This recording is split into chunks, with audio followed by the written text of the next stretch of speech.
সেই কবে জানি আমি এই ভিডিওটা শ্যুট করিয়েছিলাম, ঠিক মনে নেই।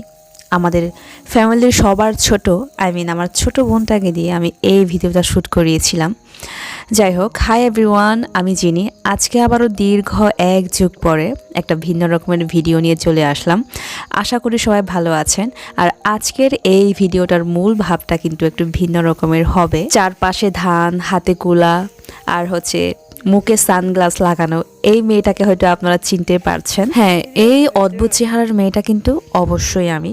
আমাকে হয়তো ভুলেও গেছেন, আবার অনেকে হয়তো মনেও রেখেছেন। যাই হোক, সেটা কোনো বিষয় নয়। আর আমি কিন্তু আপনাদের সবাইকে অনেক বেশি মিস করি। আমি যখন নতুন নতুন কন্টেন্ট ক্রিয়েট করতাম, আপনাদের সবার সাপোর্টে আমার এত দূর চলে আসা, তাই বড্ড মিস করি আমি। কারণ কন্টেন্ট ক্রিয়েশনের বেলায় সাপোর্টটা খুবই জরুরি হয়ে যায়, আর সেই সাপোর্টটা কিন্তু আমি আপনাদের সবার কাছ থেকে পেয়েছিলাম। এটার জন্য আমি খুবই চিরকৃতজ্ঞ। ওকে, এবার আমরা ভিডিওর মূল ভাবে চলে আসি। ভিডিওর মেইন পয়েন্টটা হচ্ছে, আপনারা হয়তো অনেকেই জানেন, আমাদের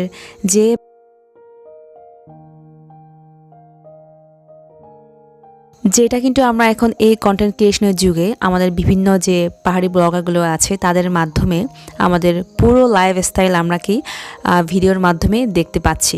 আমরা কিন্তু এখন এটাও দেখতে পাচ্ছি যে আমাদের পাহাড়ের যে বুড়ো ফুলগুলো রয়েছে, এত কষ্ট একটা লাইভ লিড করার পরেও তারা কিভাবে যে সামনের দিকে এগোচ্ছে সেটা একমাত্র তারাই জানে, তারাই বোঝে, বা আমরাই জানি। অপরদিকে আমাদের বাবা মারাও কিন্তু সেম কাজটা করে যাচ্ছে।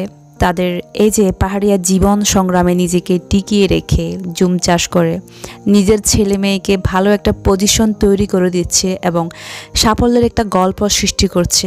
অবশ্যই এসব বাবা মাদের জন্য আমার মন থেকে সেলুট জানায়। এই জন্যই আমাদের পাহাড়ের ছেলে মেয়েদের খুবই ছোটবেলা থেকে, ছোট কিংবা বড়, সব কাজে পারদর্শী হতে হয়।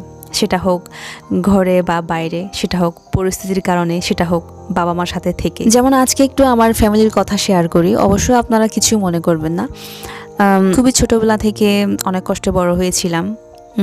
সংসার একটু অভাব ছিল, অবশ্যই সবার ক্ষেত্রে কম বেশি এই অভাবটা থাকে, আমাদের মধ্যেও ছিল। তার উপর আমাদের বাবা মারা ছিল দুজনে চাষাবাদী, জুম চাষিও বলতে পারেন। আবার ফ্যামিলির মধ্যে আমরা কিন্তু সংখ্যায় অনেকজন ছিলাম, আর আমাদের ভাই বোনও কিন্তু আমরা অনেকজন, বলতে গেলে প্রায় 6 জন। আমাদের ভাই বোনের মধ্যে একজনকে যখন কোনো কিছু কিনে দেওয়া হতো, তখন আরেকজন জেলাসিটি পুড়ে মরতো, আর তাকে সান্ত্বনা দেওয়া হতো যে তুই তো একটু বড়, ও তো ছোট, তুই না হলে সামনের সপ্তাহের জন্য একটু ওয়েট কর, আমি তোকে নতুন কিছু কিনে দেব, এরকম বলে সান্ত্বনা দেওয়া হতো আর কি। অভাবের জন্য অনেক সময় দেখা যায় যে ওই সামনের সপ্তাহটা আর ফিরে আসে না। অনেক সময় দেখা যায় বাবা ভুলেও যায়, এরকম আর কি আমাদের অনেক অভাব ছিল।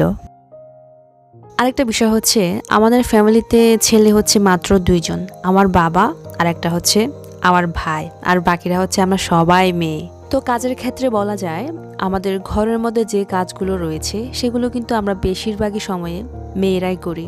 বাবা তো ঘরের বাইরে যে কাজগুলো থাকে সবগুলো উনি সামলিয়ে নেন, আর ঘরের কাজগুলো মা আর আমার আপুরা মিলে করে। আর আমার ভাইটা তো কোনো কাজেরই না, কি আর বলবো। এখন ভাই যদি এই কথা শোনে তাহলে কিন্তু আমাকে অনেক বেশি বকা দিবে, আর বলবে যে পাবলিকলি তুই আমাকে অপমান করতেছিস কেন, এন তেন, এই সে আর কি। সে যাই হোক, আমাদের ঘরে টোটালি ছেলের অভাবের কারণে আমাদের মেয়েদেরকে সব কাজগুলোকে সামলিয়ে নিতে হয়, না চাইতেও সামলিয়ে নিতে হয়, কি আর করার। ওকে, আমরা যে ধানগুলোকে বাতাস করতেছিলাম ওই ধানগুলো বিন্নি ধান ছিল। আমরা চাইলে গ্রামের কয়েকজনকে ডেকে এই কাজটাকে কমপ্লিট করতে পারতাম, কিন্তু এখনকার যুগে কাজের লোক তো পাওয়াই যাচ্ছে না, দুষ্কর হয়ে যাচ্ছে দিন দিন। টাকা থাকলেও এখন কাজের লোকই খুবই কম পাওয়া যায়। তো কি আর কর, এখন সবকিছু নিজেদেরকে নিজের কাজগুলো করতে হবে। তবে এসব কাজের জন্য ফুললি এক্সপিরিয়েন্স না থাকলেও মোটামুটি আছে বলা যায়। আর প্রায় সময় তো আমরা এরকম বাতাস দিয়ে ধানের খড়কুটোগুলোকে পরিষ্কার করে। আর আমি এটাও জানি যে আমি কিন্তু পরিমিত যে বাতাস দেওয়া প্রয়োজন আমি সেটা দিতে পারতেছি না। আর আমার বাতাস দেওয়ার স্টাইলটা দেখে আমার ছোট বোন ক্যামেরার পিছনে যে রয়েছে আর কি, সে তো আমাকে দেখে হাসতে হাসতে বেহুশ হয়ে যাচ্ছে। এইভাবে করে আমরা প্রায় কয়েক বস্তা ধানের খড়কুটোগুলো পরিষ্কার করে ফেললাম এই আর কি। আসলে ধানের মৌসুমটা যখন চলে আসে তখন বাবা আমাদেরকে অনেক অনেক পরিশ্রম করতে হয়।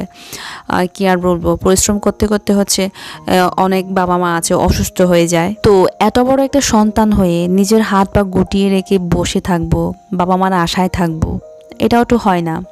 তো পারি আর না পারি চেষ্টাই করে থাকি। কোনো কাজকে তো আবার ছোট মনে করা উচিত নয়। কাজ শিখলে নিজের লাভ। বলতে না বলতে ভিডিওর একদমই শেষ প্রান্তে চলে এসেছে। আমাদের পাহাড়িয়া জীবন সংগ্রামের কথা শোনালাম, আমাদের ফ্যামিলির কথা শোনালাম, আমাদের কাজকর্মের কথা শোনালাম। কেমন লাগলো অবশ্যই আপনার ওপিনিয়ন শেয়ার করবেন। আজকে অনেকদিন পরে আমার ভিডিও দেখে কেমন লাগলো সেটাও বলবেন। So take care, tata and bye by.